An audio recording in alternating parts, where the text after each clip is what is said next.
اہل سنت welfare trust کے زیر اہتمام یہاں پر ہم اس بستی میں موجود ہیں اور یہاں پر میڈیکل کیمپ کے مناظر آپ کو دکھائے تھے جب تیاریوں کے مراحل جاری تھے۔ اب ہم یہاں پر جانیں گے اہل سنت ویلفیئر کے ذمہ داران سے کہ کیسے خیال آیا کہ یہاں پر دوائیوں کا کیمپ بھی لگایا جائے اور اس کی ضرورت کو کتنا محسوس کر رہے ہیں۔ آپ ناظرین کے لیے ویڈیو بنائی جا رہی ہے تاکہ آپ کے علم میں یہ بات ہو کہ آپ مخیر حضرات نے کس انداز میں تعاون کرنا اور یہاں کن کن چیزوں کی ضرورت ہے۔ السلام، بسم اللہ الرحمن الرحیم۔ اہل سنت ویلفیئر ٹرسٹ کراچی کی جانب سے یہاں میرپور خاص کی تحصیل جڈو میں، جو کہ اس کے دیہاتی علاقے انتہائی متاثر ہے، وہاں جہاں ہم نے راشن تقسیم کیے، جہاں ہم نے نقدی تقسیم کیے، وہاں ہم نے یہاں ایک خیمہ بستی بھی قائم کیا ہے اور اس خیمہ بستی میں ہم نے ایک مکتب بچوں کو تعلیم دینے کے لیے مکتب قائم کیا ہے، نماز کے لیے جائے نماز ہم نے یہاں بنایا ہے، اس کے ساتھ ساتھ ہم نے میڈیکل کیمپ بھی قائم کیا ہے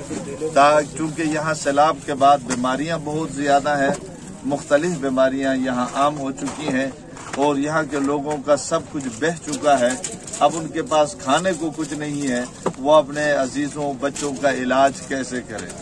یہ اس لیے ہم نے یہاں جہاں کھانے کا انتظام کیا ہے، جہاں ٹینٹوں کا انتظام کیا ہے، خیمہ بستی کا انتظام کیا ہے، اس کے ساتھ ساتھ ہم نے یہاں علاج معالجے کے لیے باقاعدہ ایک میڈیکل کیمپ کا انتظام کیا ہے۔ ہم دیکھ رہے ہیں، ہم نے کل مختلف علاقوں میں ٹنڈوالہ یار میں دیگر علاقوں میں ہم نے میڈیکل کیمپ قائم کیے تھے جس میں بیماروں کا ایک رش لگ گیا تھا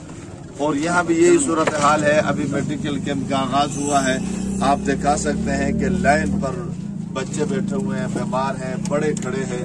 تو ہماری کوشش ہے کہ جہاں